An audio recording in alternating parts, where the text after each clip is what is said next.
सवाल, क्या आपको वाकई में लगता है कि मुंबई की सड़कों पे फोटोग्राफर्स रैंडमली घूमते हैं? क्या पापाराजीज के पास वाकई में जादू की कोई छड़ी है जिससे उनको पता लगता है कि आज सुहाना खान ने शाम को 4 बजे कौन से रेस्टोरेंट में चाय पी? नहीं, एक साइड हट तो उधर हट जा। सुहाना जी, रात में कौन से एक्टर का प्लेन एयरपोर्ट पे लैंड हुआ है? मैडम रुको ना, सोनम जी सुनिए, मुझे एयरपोर्ट जाना है। मिलेगा, इधर रुक जाओ ना मैडम। एयरपोर्ट पे मिलते हैं ना। नहीं दोस्तों, ये कोई फैन बेस नहीं है, ये केवल बिजनेस है जिसमें आपको इनका अटेंशन, इनकी एक्टिंग बेची जा रही है। पिछले कुछ सालों में एक्टिंग गायब हो गई है, स्पॉटिंग नया ट्रेंड बन गया है। आज अनफिल्टर्ड सिनेमा स्कूप के एपिसोड 3 में हम आपको 20 मिनट पूरा समझाएंगे पापाराजीज का मॉडल क्या है, कैसे ये पापाराजीज असली टैलेंट का गला घोट रहे हैं, कैसे ये एक्टर एक्ट्रेसेस स्पॉट होते हैं और बोर नहीं हो जाते आप लोग रोज जिम से बाहर? बोर नहीं है ना, थकी हुई आती हैं आप आगे आइए। पहले बात करते हैं द इवोल्यूशन। 90s के टाइम पे आपको शाहरुख खान, अमिताभ बच्चन को देखना पड़ता था तो इनके घरों के बाहर बहुत लंबी लंबी भीड़ लगती थी। तब स्टार्स स्क्रीन पे दिखते थे, सड़क पे नहीं दिखते थे। लेकिन आज 2018 के बाद से एक स्टार किड्स नया लॉन्च होने से पहले ही 500 बार इंस्टाग्राम पे लॉन्च हो जाता है। आज तक जिस बंदे ने एक भी डायलॉग नहीं बोला, स्नैपचैट, इंस्टाग्राम पे उसकी रील्स ट्रेंडिंग चल रही है, लोग उसके पीछे उसकी बातें कर रहे हैं। ये असल में क्यों हो रहा है? एक चेहरा जिसको अभी तक लोगों ने जाना ही नहीं है, उसके पीछे इतनी भीड़ दीवानी हो गई है।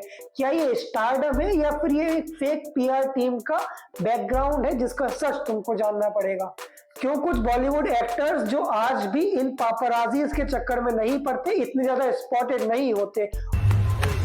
नहीं सर, जय श्री राम। और क्यों ये एक नया आदमी जो कुछ दिनों से ही ज्वाइन करा है, इतना तगड़ा फैन बेस बन गया है, हर इंटरनेट पे इसके चर्चे हैं? आखिर इनकी असली मॉडल क्या है, इनका बिजनेस मॉडल क्या है? इसका अगला पॉइंट है कैसे ये काम करते हैं, कैसे धंधा होता है इनका। लगभग 2000 में पापाराजी कल्चर इंडिया आया। जब ये कल्चर इंडिया आया तो कुछ लोगों ने इसमें ज्वाइन करा और उसके साथ एक्टर एक्ट्रेसेस की सीक्रेट तरीके से फोटो निकालना शुरू कर दिया। अलग अलग एंगल से फोटो निकाली जाती थी, अलग अलग डिफरेंट टाइम में वो कभी ना कभी रोडों पे स्पॉटेड होते थे। वहां से ये ट्रेंड शुरू हुआ। जब ये पोस्ट अच्छे लगते थे, पोर्ट्रेट्स अच्छे लगते थे, इनको मैगजीन्स वालों को बेचा जाता था, जिनके बदले में इनको पैसा मिलता था। आपको लगता होगा फोटो बेचकर पैसा कमाना ही इनका मेन धंधा है। बिल्कुल गलत। 2018 के बाद से सोशल मीडिया एक्सपोजर बिल्कुल हाइप पे चला गया। उस समय पे आसानी से हम किसी भी एक्टर एक्ट्रेसेस की फोटो देख सकते थे। फिर चालू हुआ ये स्टार किड्स का नया चक्कर। जब ये स्टार किड्स लॉन्च आए तो ये पापाराजीज की डिमांड बढ़ी। इनके सब्सक्रिप्शन पैकेजेस लॉन्च हुए जिसमें किसी स्टार किड या किसी स्टार को स्पॉट करने के इनको मंथली का करीब 3 से 5 लाख रुपया मिलता था, जिसमें इनको लगभग 3 बार जिम में और अलग अलग एरिया पे स्पॉट करना पड़ता था। महीने में एक बार एयरपोर्ट पे पर विजिट के हिसाब से पैसा दिया जाता था। जब ये फेक इमेज क्रिएट करने लगी तो एक्टर एक्ट्रेसेस 2 पार्ट में डिवाइड हो गए। एक जो रियल, जिनको फर्क नहीं पड़ता, दूसरे ये फेक जो पापाराजीज के सपोर्ट के मारे आज हमको दिखाई दे रहे हैं, तुम जिनकी बात कर रहे हो। कौन जीते? इंडिया। Obviously. इंडिया तो तभी जीत गया था जब आप पैदा हुए थे इंडिया में। अब ये लोग जो कि रियल है, को फर्क नहीं पड़ता कोई इनके पीछे आए या ना आए, ये जहां खड़े होंगे बिना पैसा दिए लोग इनका फोटो खींचेंगे, इनकी रिस्पेक्ट करेंगे।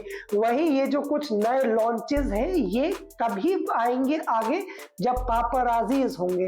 इंडस्ट्रियल इनसाइडर्स और रिपोर्ट के हिसाब से इनका एक नेगेटिव प्रीमियम पैकेज भी होता है जिसमें ये मदद करते हुए दिखाई देते हैं उन लोगों की जो आर्थिक रूप से कमजोर है। आप मदद कर रहे हो, अच्छी बात है, बट सोशल मीडिया पे डाल के अपना ये फेक ऑरा फार्मिंग क्यों करना, फेक इमेज क्यों बनाना? क्या आपने कभी ये नहीं सोचा कि ये जो एक्टर एक्ट्रेसेस हैं ये हमेशा से परफेक्ट लाइटिंग में ही क्यों स्पॉट होते हैं? क्यों गंदे कपड़े में, पसीने में, एक अलग वीरान इलाके में ये स्पॉट नहीं होते? दरअसल ये न्यूज है जो आपको बहुत बढ़िया तरीके से पढ़ती जा रही है। अब आते हैं सबसे इंटरेस्टिंग और सबसे फनी सेगमेंट पे। ये पीआर स्क्रिप्टिंग और ये इनकी इनकी स्पॉटिंग कैसे होती है। जब ये एक्टर एक्ट्रेसेस या इनके स्टार किड्स निकलते हैं तो इनकी पीआर टीम, इनके पीआर मैनेजर्स पापराजीज को एक लोकेशन भेजते हैं जहां पे ये लोग स्पॉट होते हैं। और जब ये लोग स्पॉट होते हैं तो असली एक्टिंग तो इनकी रोड पे शुरू होती है, जो पिक्चरों से काफी अच्छी होती है। ये जैसे ही उनको देखते हैं वो कहते हैं, अरे भैया आप फिर से आ गए, ओ माय गॉड आप यहाँ पे। ओ भाई रहने दो यार, मेरे को देर हो रही है, जाने दो। मैम कैसे हो आप? फोन पे बात कर रही हूँ, क्या कर रहे हो तुम? Please don't, please don't, please don't. Ma'am एक फोटो। ये जिस तरीके से एक्टिंग करते हैं यहाँ पे इनको ऑस्कर देना चाहिए। हॉलीवुड में ये ट्रेंड बहुत पहले से चल रहा है। जब 2010 के बाद ये ट्रेंड जो है वो बहुत मतलब इरिटेटिंग सा होने लगा ऑडियंस को भी और एक्टर एक्ट्रेसेस को भी। तो इन्होंने क्या करा, प्राइवेसी के मारे पापराजीज को पीटना शुरू कर दिया, उनको पूछना शुरू बंद कर दिया। और जब ये इंडिया में आते हैं तो इंडिया वाले क्या करते हैं, इन लोगों को नाश्ता कराते हैं। कई शोज में आप देखो उन लोगों को पापराजीज का नाम तक याद है। इतने बड़े बॉलीवुड, हॉलीवुड, इतने बड़े टॉलीवुड, इंडियन इंडस्ट्री के आप स्टार हैं, स्टार किड हैं, आप इतने फेमस हैं, टाइम नहीं है आपको छोटी छोटी चीजों पे समय बर्बाद करने का। और ये इन लोगों का नाम तक याद है पापराजीज का आपको। क्या बात है, क्या स्क्रिप्टिंग है, क्या एक्टिंग है। इसका इम्पैक्ट क्या पड़ रहा है रियल टैलेंट पे। देखो भाई ये जो फेक लोग हैं इनकी इमेज और फार्मिंग करी जा रही है, इनको बहुत ऊपर दिखाया जा रहा है, जबकि जो रियल टैलेंट है जिसके पास पैसा नहीं है वो पीछे होता जा रहा है। क्योंकि आज हमको भी पता है, ऑडियंस को भी पता है कि जो दिखेगा वही बिकेगा। अगर ये ऐसा नहीं करेंगे तो शायद क्या भाई सच्ची बात है, आप इनको भूल जाएंगे।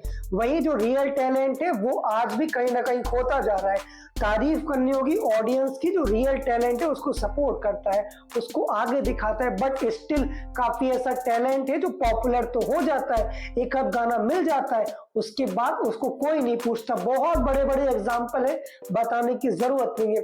रिसेंटली इंस्टाग्राम पे इतने फेमस लोग जिन्होंने बहुत बड़े बड़े लोगों के साथ गाना गाया, बहुत रिमिक्स बनाए, आज कहाँ है वो, कोई उन्हें का नहीं पता, कोई उनको नहीं पूछा। क्योंकि बस एट द मूवमेंट पे उनने उसको वायरल कर दिया, और जब वायरल कर दिया तो उनको कोई पूछ नहीं रहा है। और इसकी असली वजह ये आपके सो कॉल्ड पापराजीज हैं जो उनकी ऑरा फार्मिंग नहीं कर रहे, उनका नेगेटिव इम्पैक्ट दे रहे हैं। क्योंकि भाई असली चीज तो गांधी जी में है जो उनके पास नहीं है। इनका एक बहुत बड़ा सेगमेंट, एक बहुत बड़ी टीम है जो ये फेक रिव्यूज का ट्रेंड चल रहा है। क्या आपने कभी सोचा है कि कोई पिक्चर सिनेमा घर में आई है और अभी अभी लॉन्च हुई है, अभी इतने लोगों ने देखा नहीं है और उसके जो टैग्स है वो इंस्टाग्राम पे वायरल चले जा रहे हैं, वो ट्विटर पे ट्रेंड कर रहे हैं, वो एक्स पे ट्रेंड कर रहे हैं। ये क्या है, ये कौन लोग हैं, ये कैसे अकाउंट से, आज तक किसी को नहीं पता। क्योंकि इनकी कोई क्रेडिबिलिटी ही नहीं है। ये आज बन रहे हैं, कल गायब हो रहे हैं, बस उस चीज को प्रमोट कर रहे हैं जिनके पीछे कौन है ये आपको पता है। एक अगली चीज और देखी होगी, कुछ एक्टर एक्ट्रेसेस पापराजीज पे ही गुस्सा हो जाते हैं, जो कि एक बिल्कुल स्क्रिप्टेड चीज है। सिनेमा स्कूप के अनफिल्टर्ड एपिसोड 3 का कंक्लूजन यही है कि आप ऐसे लोगों को स्टॉप करें, रियल टैलेंट को सपोर्ट करें। आपका पर्सनल ओपिनियन क्या है, नेक्स्ट किस टॉपिक पे खुल के बात करना है अनफिल्टर्ड मैनर में, हमें कमेंट में बताएं। This is the end of the episode 3 of unfiltered Bollywood. Unfiltered episode 1 और 2 नहीं देखा है तो उसको मस्ट वॉच करिए, हमने प्लेलिस्ट बना रखी है। पसंद आया तो लाइक एंड सब्सक्राइब करें, please support me. Thank you.